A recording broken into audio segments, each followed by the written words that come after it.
Welcome to the third module of a series of learning opportunities related to the Supported Living Services rollout. In this module, we are going to review the process of completion of the assessment by the Supported Living Services provider. In the initial meeting, the Supported Living Services provider will meet with the person and support coordinator to have a conversation and gather information for the initial assessment. The assessment is meant to be a conversation to gather information in order to complete the assessment tool. Once the assessment tool is complete, the provider may also choose to include a proposed rate.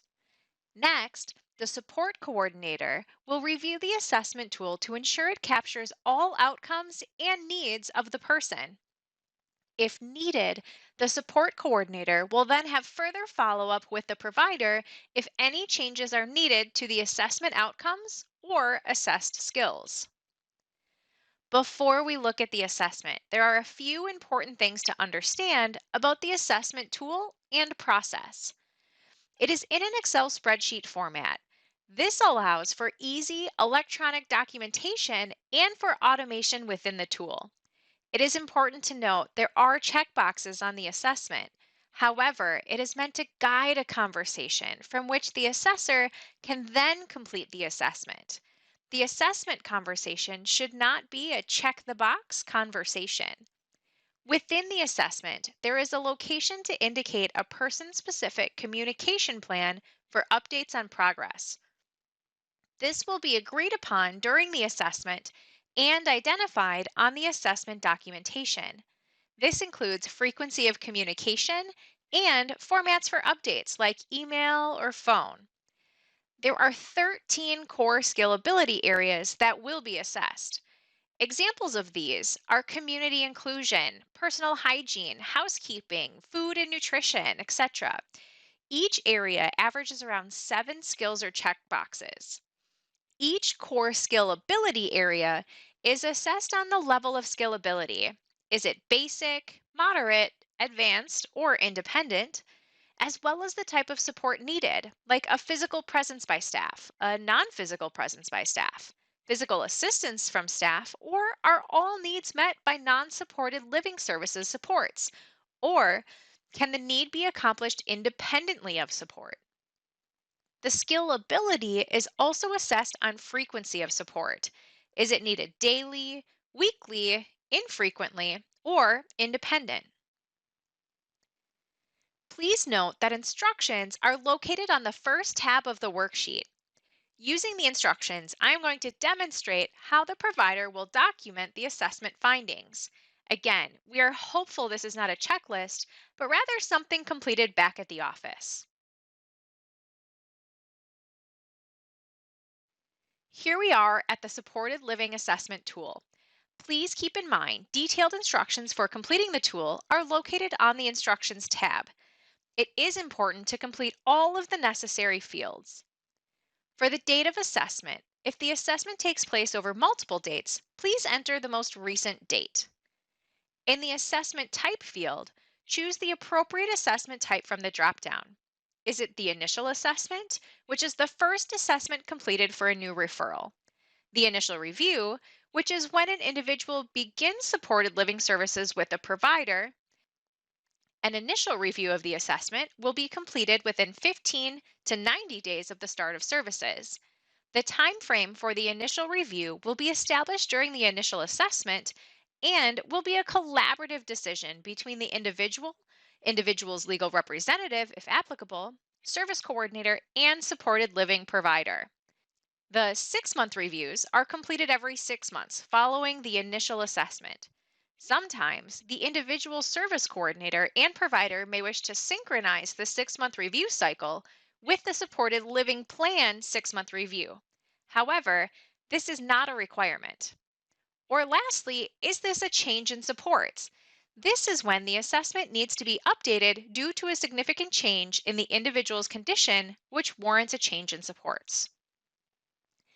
In the frequency of supported living plan updates, please choose the agreed upon frequency of updates between the provider and the support coordinator.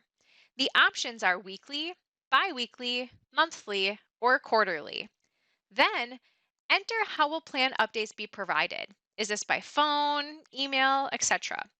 Next, for each participant in the assessment, enter their name, relationship to the individual, and phone number.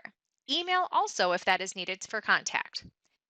Then, move to the Core Services section. Each of the 13 skill ability assessments contains a checklist of skills. The first skill ability is community inclusion. The provider will complete the checklist based on the information gathered during the assessment conversation.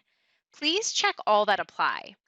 In instances where an individual has the skill but will not complete it, for example, due to mental health or behavioral needs, it would not be considered a skill the individual currently has. Please note, checklists are not all inclusive and are meant to serve as guidelines for skills within each skill ability. As you can see here, I've now checked a few of the boxes. The skill ability has auto-populated based upon the skills that are checked or unchecked. Basic indicates the individual completes some of the skills independently and requires cues, support, or direct assistance with other skills. Moderate indicates the individual completes about half of the skills independently and requires cues, support, or direct assistance with the other skills. Advanced indicates the individual completes most of the skills independently and requires cues, support, or direct assistance with the other skills. Independent indicates the individual completes all of the skills independently. For skill ability levels that are indicated as basic, moderate, or advanced, proceed with goal, strengths, risks, support, and frequency. If it is independent, no goal is needed for this core service area. Skip to the next skill ability assessment.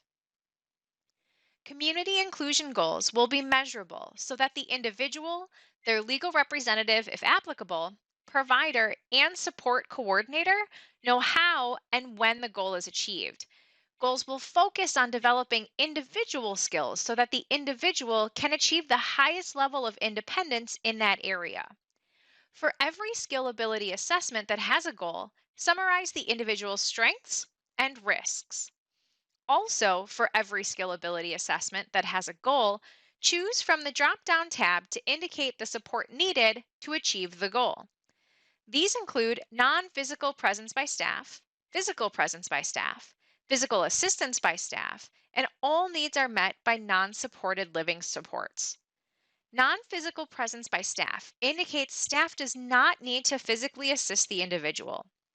Support can be provided by a written note, phone call, text message, or other technology. Physical presence by staff indicates staff does not need to physically assist the individual because the individual can complete the tasks with the presence of staff for training, guidance, cueing, or supervision. Physical assistance from staff indicates staff need to physically assist the individual to complete the task.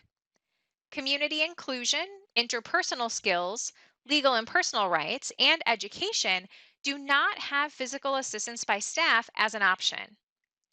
For every skill ability assessment that has a goal, choose from the drop down tab the frequency of contact needed to achieve the goal. Is it daily, weekly, or infrequently? And a detailed description of the support. In situations where a frequency may be unclear between daily and weekly, this will be a discussion between the provider, individual, and service coordinator. In some cases, the provider may be meeting with the individual 3 to 4 times per week, but for a short period of time, like 5 to 10 minutes. So this could still be marked as weekly. In other cases, the provider may meet with the individual 3 to 4 times per week for an extended period of time, and this could be marked as daily. For every skill ability assessment that has a goal, enter a detailed description of the support to be provided. The same process is completed for all 13 core skill ability areas.